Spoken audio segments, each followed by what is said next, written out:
दिवाली से पहले खुफिया एजेंसियों के हाथ बहुत बड़ी सफलता लग गई है। दिल्ली पुलिस की स्पेशल सेल और सेंट्रल एजेंसियों ने मिलकर 3 राज्यों में छापेमारी की और एक बड़ी आतंकी साजिश का खुलासा किया।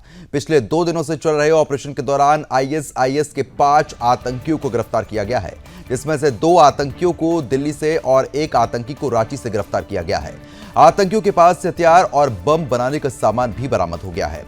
आतंकियों की पहचान आफ्ताब और सूफियान नाम से हुई है, जो मुंबई के रहने वाले बताए गए हैं, लेकिन जिसकी गिरफ्तारी रांची से हुई है उसकी पहचान दानिश के रूप में हुई है। बताया जा रहा है कि ये तीनों आतंकी किसी बड़े हमले की साजिश कर रहे थे।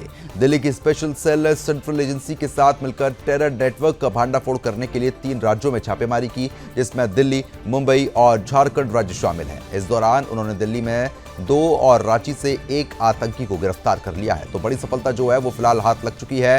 3 राज्यों से आईएसआईएस के 5 संदिग्ध आतंकी गिरफ्तार हुए हैं। केमिकल, आईईडी बम बनाने का सामान भी इनके पास से बरामद हुआ है। तो इस वक्त की ये महत्वपूर्ण जानकारी आपको बता रहे हैं, जहां पर आतंकवादियों की गिरफ्तारी हो रही है। स्पेशल सेल दिल्ली पुलिस की तरफ से लगातार ये कार्रवाई चल रही है। और इसी बीच एक खास मेहमान पूर्व एसीपी दिल्ली पुलिस वेद भूषण जी हमारे साथ जुड़ चुके हैं। वेद भूषण जी, बहुत बहुत स्वागत है आपका सुदर्शन न्यूज पर।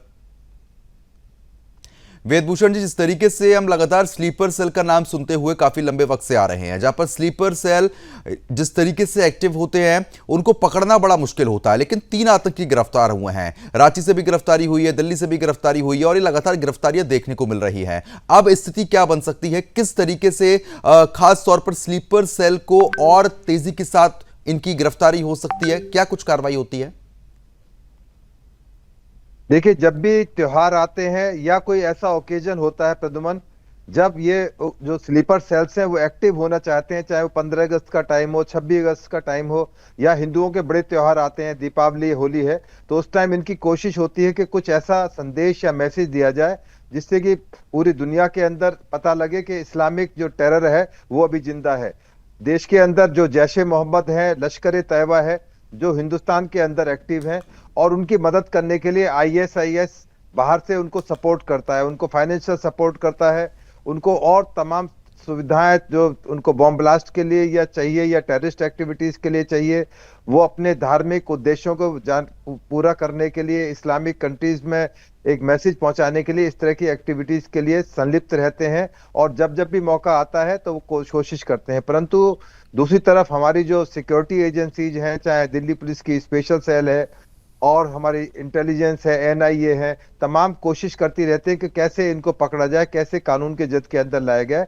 इसी के अंदर ये जो 5 टेररिस्ट डिफरेंट स्टेट से पकड़े गए, झारखंड से, दिल्ली से, मध्य प्रदेश से, उसी क्रम के अंदर ये टेररिस्ट की गिरफ्तारी हुई है। और तमाम चीजें अभी इन्वेस्टिगेशन बहुत शुरुआती स्टेज पर है, बहुत सारी जानकारी निकल कर आएंगी। चार्जशीट के रूप में तमाम दुनिया, पूरा हिंदुस्तान उनको देखेगा। इनका उद्देश्य केवल हिंसा फैलाना और गैर कानूनी एक्टिविटीज को अंजाम देना था। तो ये बहुत बड़ी कामयाबी है दिल्ली पुलिस की स्पेशल सेल की, जो तमाम तीनों स्टेट की पुलिस ने मिलकर एक बहुत बड़े जो अंतर्राष्ट्रीय एक टेररिस्ट गैंगस्टर्स हैं उनका भंडाफोड़ किया है। इनकी बैकग्राउंड, इनकी कॉल डिटेल्स, इनकी फाइनेंशियल पोजीशन, इनके बैंक्स के डाटा तमाम निकाले जाएंगे और तमाम एनालिसिस किए जाएंगे, इन्वेस्टिगेशन किए जाएंगे। और संभावना है कि और भी लोग इन लोगों को इनडायरेक्टली रूप से या दूसरे कंट्रीज से इनकी मदद कर रहे होंगे।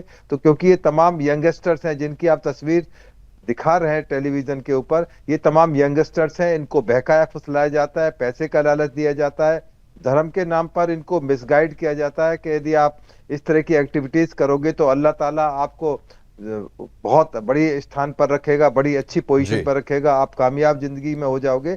तो ये इस तरह के लुभावने प्रकरण देकर इन युवाओं को बहकाया फुसलाया जाता है। और ये पहला मौका नहीं है जब इस तरह के गैंगस्टर्स को दिल्ली पुलिस ने, हमारी स्पेशल सेल ने गिरफ्तार किया है।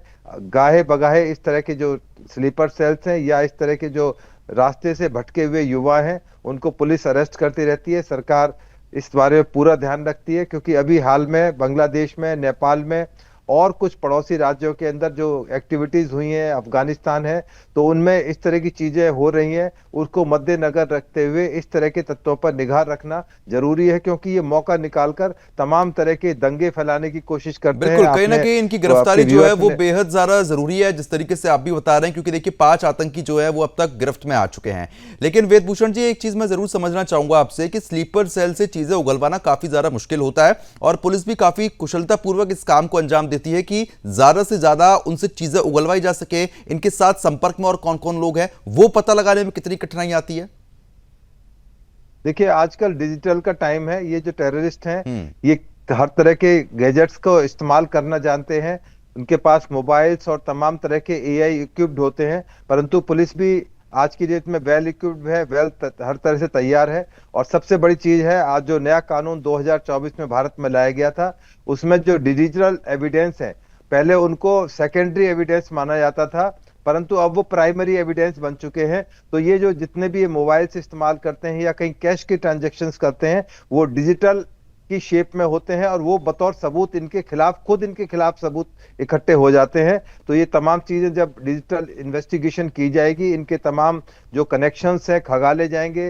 पाकिस्तान से कनेक्शन है, अफगानिस्तान से या दूसरे किसी कंट्रीज से कनेक्शंस हैं, वो तमाम चीजें आज डिजिटल के रूप में मुहैया हैं, जो इनके लिए सजा के लिए काफी सबूत बनेगी। और आने वाले समय में इस तरह के मुकदमों में सजा होना लगभग तय है, क्योंकि डिजिटल इम्प्रिंट आप कितना भी मिटा दें, अपने मोबाइल से कोई भी चीज डिलीट कर दें, परंतु उसके जो निशान वो रह जाते हैं। वो इस तरह के लोग चाहें तब भी नहीं मिटा सकते।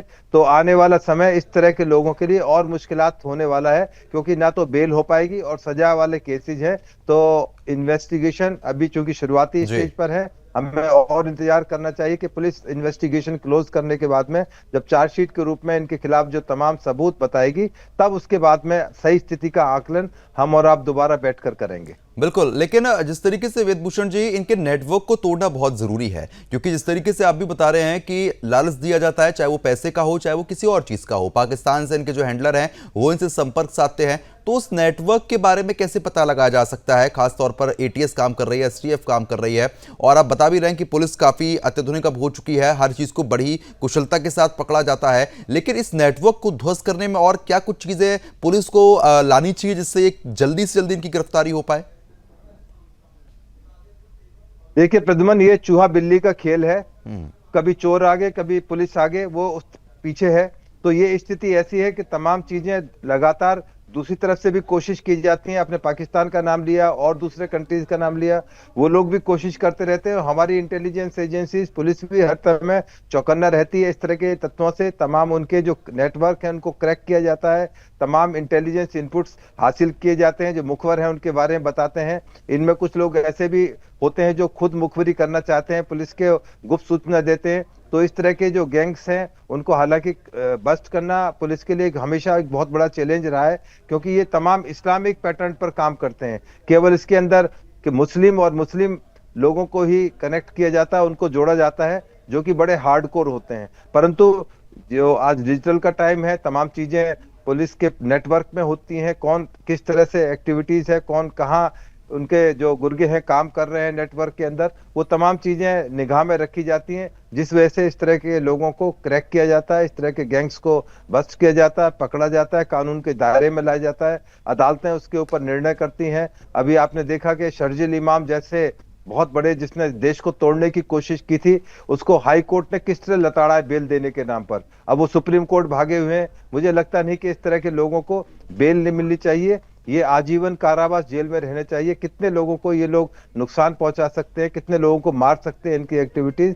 ये बहुत बड़ा एक खतरा देश के लिए पहले भी था, आज भी है और आगे भी रहेगा। इसलिए जो पुलिस एजेंसीज हैं उनकी जिम्मेदारी है कि वो इस तरह के केसेस को कोर्ट में बियॉन्ड डाउट प्रूव करें, साबित करें कि ये लोग उग्रवादी एक्टिविटीज के अंदर थे। और आज तमाम कोर्ट्स इन चीजों को समझती हैं, इसलिए शर्जील इमाम या और दूसरे टेररिस्ट हैं बड़े लंबे समय तक जेलों के अंदर हैं। तो इनके लिए आने वाला समय हिंदुस्तान में बहुत मुश्किल होगा। या तो ये अपने पाकिस्तान या जहां पर इनके आका हैं वहां चले जाएं। हिंदुस्तान में इस तरह के लोगों की कोई जगह आने वाले टाइम में नहीं है। इनके लिए ये खतरों का समय है, यहाँ पर अब इनको बर्दाश्त नहीं किया जाएगा। ये एक क्लियर मैसेज देने की कोशिश दिल्ली पुलिस के स्पेशल सेल द्वारा की गई है। बिल्कुल, क्योंकि देखिए स्पेशल सेल काफी तेजी के साथ यहाँ पर काम भी कर रहा है, लेकिन स्लीपर सेल की जो संख्या है वो काफी ज्यादा बढ़ती हुई नजर आ रही है, क्योंकि अक्सर गिरफ्तारी देखने को मिलती है। यानी कि ये कहना गलत तो नहीं होगा कि अभी और भी लोग स्लीपर सेल के तौर पर दिल्ली सहित और भी ऐसे शहर है जहां पर हो सकते हैं। हाँ बिल्कुल, यहाँ तो सांप जो है, बिच्छू हर जगह बैठे हुए हैं। केरल के अंदर, वेस्ट बंगाल के अंदर बहुत से स्टेट तो बिल्कुल आइडेंटिफाइड है जहाँ इन सांपों की बहुत बड़ी तादाद है। तो वो लोग, हमेशा उनकी कोशिश होती है कि बांग्लादेश के रास्ते, पाकिस्तान के रास्ते इस तरह के नासूर को कैसे भेजा जाए, कैसे पनपाया जाए। तो ये बिल्कुल आइडेंटिफाइड है, लोकेटेड है कि कहाँ पर उनकी लोकेशन हो सकती है। वहां पर हालांकि कुछ स्टेट गवर्नमेंट उनके साथ में नेक्सस भी पाया गया है, वो उनको पूरी मदद करते हैं और डायरेक्टली इनडायरेक्टली उनको पैसा मुहैया कराते हैं। ये बिल्कुल एक सत्य है। केरल के अंदर आपने कई बार इस तरह के इंसिडेंट आए हैं। वेस्ट बंगाल में तो बिल्कुल खुलेआम उनको सपोर्ट करने के लिए सरकार बैठी। वेस्ट बंगाल तृणमूल सरकार पूरा उनका हर समर्थन करती है, सपोर्ट करती है। परंतु हमारी जो सेंट्रल एजेंसीज हैं वो बाकायदा चौकन्ना रहती हैं और इस तरह के लोगों पर अक्सर कार्रवाई होती रहती है। स्लीपर सेल कितना भी अपने आप को छिपाकर एक्टिविटीज करें, उनको एक्सपोज करना हमारा काम है। इसलिए इस तरह के गैंग्स गाये बगाए एक्सपोज होते रहते हैं और जेलों के जहां इनकी जगह है वहां उन पहुंचाए जाते रहते हैं। मेरा आखिरी सवाल आपसे ये रहेगा कि डिजिटल जिस तरीके से काफी आगे बढ़ता हुआ नजर आ रहा है, ये डिजिटली इनकी गले का फंदा बनता हुआ नजर आ रहा है, उसकी वजह से आसानी से गिरफ्तारी हो जाती है इन लोगों की। हाँ, जिस तरह प्रद्युमन मैंने पहले ही बताया था कि अब ये जो डिजिटल एविडेंस है इसको बतौर प्राइमरी एविडेंस माना जाता है। आप फेसबुक पर, इंस्टाग्राम पर, व्हाट्सएप पर आप टेक्स्ट के माध्यम से कोई भी चीज किसी को मैसेज करते हैं या इस तरह की ऑब्जेक्शनेबल चीज या क्रिमिनल एक्टिविटीज आपके नेटवर्क से पाई जाती हैं तो वो आपके लिए गले का फंदा बन सकता है। आप उनको डिलीट भी कर देंगे। आप, यदि आपके पास कोई व्हाट्सएप पर या फेसबुक पर आपने कोई मैसेज डिलीट भी कर दिया, पर उसके इम्प्रिंट मोबाइल में या इंस्ट्रूमेंट के अंदर रह जाते हैं, या लैपटॉप या जिस इंस्ट्रूमेंट का भी आप इस्तेमाल कर रहे हैं, जिसको रेस्टोर करना अब बहुत इजी चीज है। जो हमारी फॉरेंसिक लैब्स हैं उनमें इनको रिट्रीव किया जा सकता है, जो इनके लिए बहुत बड़ा खतरा बना हुआ है और आने वाले टाइम में और मुश्किलात होने वाली हैं। और इंटेलिजेंस एजेंसीज के लिए बहुत अच्छा समाचार है कि तमाम चीजें, तमाम कानून आज पुलिस के और हमारे देश के हित के अंदर बनाए गए हैं।